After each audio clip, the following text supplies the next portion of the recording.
ஸ்டார்டிங்லேயே ஹீரோயினை காட்டுறாங்க. ஹீரோயின் பேர் வந்து இந்த படத்தில் கமலா. இவளுக்கு அழகான ஒரு குட்டி குழந்தையுமே இருக்குது. இவரோட ஹஸ்பண்ட் துபாயில் வேலைக்கு போயிட்டுருக்காரு. இந்த பொண்ணுக்கு சுத்தமாக காது வந்து கேட்காது. இந்த குழந்தை அழுதுச்சுன்னா கூட அந்த குழந்தை அழுகுதா என்ன பண்ணுது அப்படிங்கிறது தெரியாத அளவுக்கு தான் இருப்பாள். டெய்லியும் காலையில் வேலைக்கு போகிறதுக்கு முன்னாடி காசு கொடுத்தா தண்ணி தருவாங்க. அந்த மாதிரி தண்ணியை வாங்கிட்டு ஒரு பாட்டி வீட்டில் கொண்டு போய் இந்த குழந்தைய வந்து காசு கொடுத்து டெய்லியும் விட்டுட்டு அந்த குழந்தைக்கு தேவையான ஃபுட்டு பால் எல்லாமே இந்த பாட்டிக்கிட்ட எது எது எப்பப்போ கொடுக்கணும் அப்படிங்கிறதையும் சொல்லி விட்டுட்டு போயிடுவாங்க. இந்த பாட்டிக்கும் ஒரு வயசான ஒரு கணவர் வந்து இருக்காரு. ரொம்ப உடம்பு முடியாமல் அப்படி தான் வந்து இருப்பார். அதனால இதை தான் இந்த பாட்டி வேலைக்கு போகிற பெண்கள் எல்லாத்தையுமே இங்கே கொண்டு வந்து விட்டுட்டா காசு கொடுத்தா அந்த பாட்டி பார்த்துப்பாங்க. அப்படி தான் இவங்களோட ஃபேமிலி போயிட்டுருக்கு. அவளும் காசு கொடுத்து தண்ணி வாங்கிட்டு வந்திருப்பாள்ல, அந்த தண்ணியை இந்த குழந்தைக்காக பாத்ரூம் போனாலோ ஏதாச்சும் யூஸ் பண்ணிக்கோங்க அப்படின்னு சொல்லி டெய்லியும் கொடுக்கணும். ஏன்னா இவங்க வந்து தண்ணியெல்லாம் போய் பிடிச்சிக்க மாட்டாங்க. அந்த பாட்டி கிட்ட கொண்டு ஃபுட்டை கொடுத்துட்டு இதெல்லாம் கரெக்டாக கொடுத்துருங்க அப்படி சொல்லி கத்தி சொல்கிறாங்க. அந்த பாட்டி இருந்துட்டு அடியே செவடி உனக்கு தான் காது கேட்காது, எனக்கு நல்லா கேட்கும், மெதுவாக பேசு அப்படி சொல்லி அவளும் திட்டி அனுப்பிச்சிடறாங்க. அவளும் வந்து அன்னைக்கு வந்து வேலைக்கு கிளம்பிடுறா. அங்கே போனால் அப்போ தான் மேனேஜர் வந்து வராது. இன்னைக்கு பெண்டிங் ஒர்க்லாம் நிறையா இருக்குது, எல்லாரும் ஓவர் ஷிஃப்ட் பார்த்தீங்கன்னா மட்டும்தான் இந்த வேலையெல்லாம் முடிக்க முடியும் அப்படி சொல்லி கத்திக்கிட்டே வந்துட்டு இருக்காரு. அன்னைக்கு நான் நைட்டு ஓவர் ஷிஃப்ட்டும் பார்த்துட்டு இவ வந்து வீட்டுக்கு போயிட்டு இருக்கா. டெய்லியும் உடனே வேலை முடிச்சதும் அந்த குழந்தைய பார்க்க ஓடி போயிடுறா. ஏன்னா மார்னிங் விட்டுட்டு போனால் ஈவினிங் தான் வர முடியும். வந்து அந்த குழந்தைய வந்து ஆசையாக தூக்கிட்டு அந்த பாட்டிக்கிட்ட போய் என்ன இவ்வளோ தண்ணி இன்னைக்கு காலியாக இருக்கு அப்படி சொல்லி கேட்குறப்ப நான் ஒன்றும் என் வீட்டுக்காரருக்கெல்லாம் செலவு பண்ணலப்பா, உன் குழந்தைக்கு தான் பண்ணா அப்படி சொல்லி அந்த பாட்டி சொல்லிட்டு இருக்காங்க. சரி இவருக்கு ட்ரீட்மெண்ட்டு கூட்டு போகணும், காசு கொடு அப்படி சொல்கிறாங்க. சரின்னு இவளும் வந்து காசெல்லாம் கொடுத்துட்டு வீட்டுக்கு வந்துடுறா. அங்கே வந்துட்டு கண்ணாடி ஒன்று இருக்குது. அந்த கண்ணாடியை வச்சுட்டு குழந்தைய வந்து கட்டல் மேலே படுக்க வச்சுட்டு அந்த வழியாக தான் அந்த குழந்தை ஏதாச்சும் பண்ணுதா என்ன பண்ணுது அப்படிங்கிறதெல்லாம் பார்த்துக்கிறா. அந்த குழந்தை அழுதா இவளுக்கு கேட்காதுல்ல, அதனால இப்படி வந்து இவ ஒர்க் பண்ணும்போதெல்லாம் அந்த குழந்தைய பார்த்துட்டே இருக்கணும் அப்படி சொல்லி பண்ணுறா. அப்போ தான் சொல்லி கொடுத்துட்ருக்கா. அவங்க அம்மா பேர் என்ன தெரியுமா, கமலா அப்படிலாம் சொல்லிட்டு இருக்கப்போ திடீர்னு அவள் கால்கடியில் ஏதோ ஊறுற மாதிரி இருக்குது. என்னடான்னு பார்த்தா எலி ஊறுது. இந்த எலி தொல்லை தாங்கவே முடியல, ஏன் தான் இப்படி பண்ணுதுங்களோ அப்படி சொல்லிட்டு அதெல்லாம் அடைச்சிட்டு இருக்கப்ப இந்த குழந்தை என்ன ஆகுது, கட்டல்லேருந்து கீழே விழுகிற மாதிரி உந்தி உந்தி முன்னாடி போயிடுது.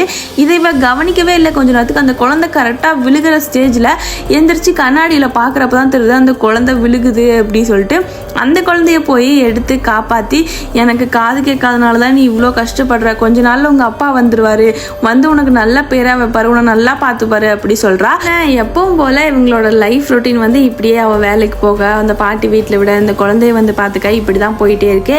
அன்னைக்கு ஒரு நாள் அவங்க கம்பெனியில் ஒரு அக்கா வந்து என் பொண்ணுக்கு கல்யாணம் லட்டு எடுத்துக்கோங்க அப்படி சொல்லி கொடுக்குறாங்க. இவன் என்ன கம்பெனியில் கொடுத்தாங்களா அப்படி சொல்லி கேட்குறப்ப இல்லை அவங்க பொண்ணுக்கு கல்யாணமா அதான் கொடுத்துருக்காங்க அப்படி சொல்லவும் இப்போதான் இவளுக்கு வந்து இவளோட ஹஸ்பண்ட் ஞாபகம் வந்து இன்னும் அதிகமாகுது. எப்போ வருவான்னு தெரில அப்படிலாம் சொல்லிட்டு இருக்கப்போ அவங்க ஃப்ரெண்ட்ஸும் கலாய்ச்சிட்டு இருக்காங்க. எல்லாம் லஞ்ச் எல்லாம் முடிச்சுட்டு அவங்க மேனேஜர் கிட்ட போய் நான் ஹாஸ்பிட்டல் போகணும், எனக்கு ஒரு 1 hour பெர்மிஷன் வேணும் அப்படி சொல்லி கேட்குறா. மேனேஜர் வந்துட்டு என்ன எப்போ பாரு பர்மிஷன் இன்னும் எவ்வளோ வேலை பெண்டிங்கில் இருக்கு, போமா போய் பண்ணு, முதல்ல உனக்கு பெர்மிஷன்லாம் கிடையாது அப்படி சொல்லி அனுப்பிச்சி விட்டுறான். இவளுக்கும் வேற என்ன பண்ணுறதுனே தெரியாமல் அவளும் போய் அமைதியாக உட்காந்து தைக்க ஆரம்பிச்சிடறா. அதுக்கப்புறம் வேலையை முடிச்சுட்டு தான் டாக்டர் கிட்ட போகிறா. டாக்டர் கரெக்டான டைமுக்கு வந்து கிளம்ப போயிட்டாரு. இருந்தாலும் பரவாயில்ல வாமா உன்னை மட்டும் நான் பார்த்துட்டு போயிடுறேன் அப்படி சொல்லி உள்ளே கூட்டிகிட்டு போகிறாங்க. இப்போ இவ எதுக்கு வந்திருக்கா அப்படின்னா இவளுக்கு காது சுத்தமாக கேட்கல, அவள் குழந்தையும் சுத்தமாக பார்த்துக்க முடியல, அதனால ஒரு மிஷின் வாங்கி வைக்கலாம், அது அப்பா அழுகிறது கூட நம்மளால கேட்க முடியல அப்படி சொல்லி ரொம்ப நாளாக யோசிச்சு அதுக்காக கொஞ்சம் கொஞ்சமாக காசு சேர்த்து வச்சு இந்த டாக்டர்கிட்டையும் வந்து செக் பண்ணிட்டு போயிடுறா. நீ இன்னும் கொஞ்ச நாள் கழிச்சு வா, ஒரு ரிப்போர்ட்லாம் எடுக்கணும் அப்படி சொல்லிடுறாங்க. இவளும் குட்டி குட்டி வேலைலாம் இருக்குல்ல அந்த வேலை எல்லாமே பார்த்து ஒவ்வொன்றா காசு சம்பாரிச்சு வைக்கிறா. அந்த ப்ளவுஸ் ஆல்ட்ரு பண்ணுறது இது எல்லாமே அவன் வேலை முடிச்சுட்டு வந்து இந்த வேலையெல்லாம் எக்ஸ்ட்ரா பார்க்குறா. அன்னைக்கு ஒரு நாள் கம்பெனியில் ஒரு ஆள் வந்து மேலே ஏறலான்னு போகிறப்ப யாரோ உட்காந்து அழுதுட்டு இருக்க மாதிரி இருக்குது. யாருன்னு பார்த்தா ஹீரோயின் தான் அழுதுட்டு இருக்கா. என் புருஷன் துபாய் போய் 1.5 வருஷம் ஆயிடுச்சு, என்னாச்சு ஏதாச்சுன்னு எதுவுமே தெரில, என்னை பார்க்கவும் வரல, ஒரு ஃபோனும் பண்ணல அப்படிலாம் சொல்லி பயங்கரமாக அழுதுட்டு இருக்கா. அப்போ தான் இந்த வயசான தாத்தா கேட்குறாரு என்னம்மா பண்ணுறாரு அப்படி சொல்லி கேட்குறப்ப டிரைவராக இருக்காரு அப்படி சொல்லி சொல்கிறா. அதுக்கு அந்த தாத்தா இருந்துட்டு என்னோட மருமகனும் அங்கே துபாயில் தான் இருக்காரு, நீ அவரோட ஏதாச்சும் ப்ரூஃப் கூட நான் கண்டுபிடிச்சி தரேன் அப்படி சொல்லி அவகிட்ட இருந்த ப்ரூஃபுமே வாங்கிட்டு போயிடுறாரு. அன்னைக்கு ஈவினிங்கே இவ எகைன் வந்து அந்த ஹாஸ்பிட்டல் போகிறா. இப்போ டாக்டர் உனக்கு எல்லாமே நல்லாதாம்மா இருக்குது, நீ மறுபடியும் ஒரு வாரம் கழிச்சுவா, உனக்கு மிஷின் வாங்கிக்கலாம் அப்படி சொல்கிறாங்க.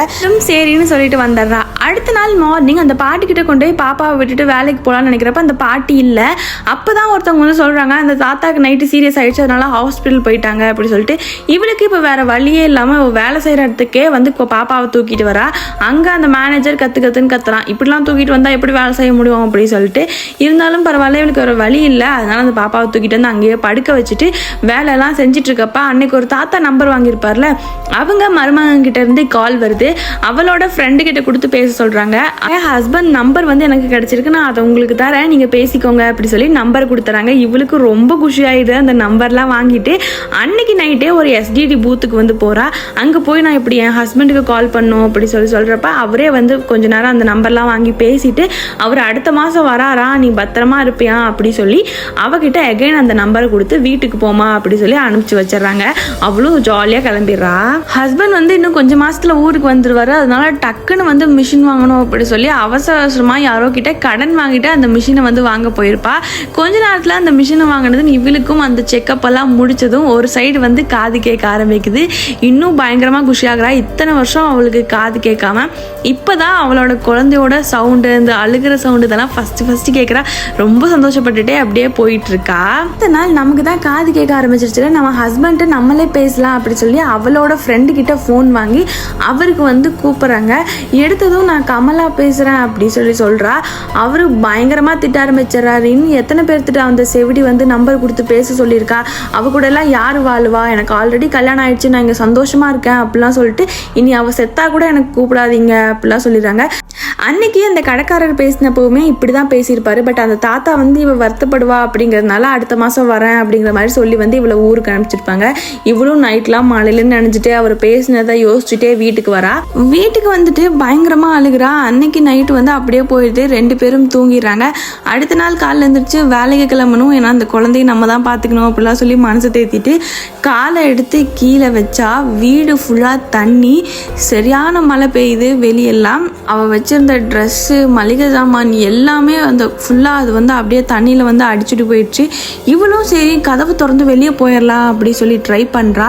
பட் அவனால் கதவை திறக்கவே முடியல. அந்த குழந்தைய மட்டும் சேஃப்டி பண்ணிவிட்டு எப்படியாச்சும் வெளியே போயிடணும் அப்படி சொல்லிட்டு என்னென்னமோ பண்ணுறா. வெளியே கை காட்டுறா, கத்தி பார்க்குறா, யாருமே வரல. அப்போ தான் தோணுது வீட்டில் இருந்தால் ஒரு கண்ணாடி எடுத்து வெளியே எப்படி தான் லாக் ஆகிருக்கு அப்படி சொல்லி பார்த்தா வெளியே வந்து ஒரு கேட் மாதிரி ஒன்று வச்சுட்டாங்க. அதனால இவ்வளோ நாள் சுத்தமாக கதவு வந்து ஓப்பன் பண்ண முடியல. கொஞ்சம் கொஞ்சமாக இவள் வீட்டுக்குள்ளே தண்ணியுமே அப்படியே ஏறிட்டு வந்துட்டுருக்கு. இவள் ஃப்ரெண்டுக்கிட்ட கூப்பிட்டு காப்பாற்ற சொல்லலாம் அப்படி சொல்லி பார்த்தா டவருமே இல்லை. கொஞ்ச நேரத்தில் அந்த கட்டில் வரைக்கும் தண்ணி வந்து குழந்தைய படுக்க வச்சுருந்த பெட்டு, பெட்ஷீட்டு எல்லாமே போயிடுச்சு. இவனால் இப்போ வெளியவும் போக முடியல. அந்த குழந்தைக்கான பால், இப்போ அந்த குழந்தைய எப்படியாச்சும் மேலே சேஃப்டி பண்ணும் அப்படின்னு சொல்லிட்டு மேலே ஏறி தொட்டில் கட்டிட்டு அங்கே இருக்க கொஞ்சம் பருப்பு இது எல்லாத்தையுமே எடுத்து வைக்கிறா. அன்னைக்கு நைட்டும் ஆகுது. அப்போ தான் எப்படியாச்சும் வெளியே போகணும் அப்படி சொல்லி அங்கே ஒரு ஜன்னல் இருக்கும். கீழே இருந்து ஒரு கல் எடுத்து அந்த ஜன்னலை ஃபுல்லாக உடைச்சி அந்த செவரே உடைச்சி 2 பேரும் பத்திரமா வெளியே போகிறாங்க. அடுத்த நாள் வந்து அந்த ஊருமே நார்மல் ஆகுது. தண்ணியில் அவங்க அம்மாவோட மிஷின் எல்லாம் போயிருச்சு. இப்போ நான் மறுபடியும் நம்ம பாப்பா வாய்ஸ் கேட்க முடியாது அப்படி சொல்லி பார்க்குறப்ப தான் அந்த குழந்தை கையிலேயே அவளோட மிஷின் இருக்கும். ரொம்ப சந்தோஷப்படுறா. அதுக்கப்புறம் அவங்களோட 2 பேர்த்தோட லைஃப் எப்பவும் போல் நார்மலாக லீட் பண்ணி போகிறாங்க. அதோட அந்த படத்தையுமே முடிக்கிறாங்க. இந்த மூவி எப்படி இருந்துச்சு அப்படி சொல்லி மறக்காம கமெண்ட் செக்ஷனில் சொல்லுங்கள். இன்னும் ஒரு சூப்பரான வீடியோவில் பார்க்கலாம். சரி, பாய்.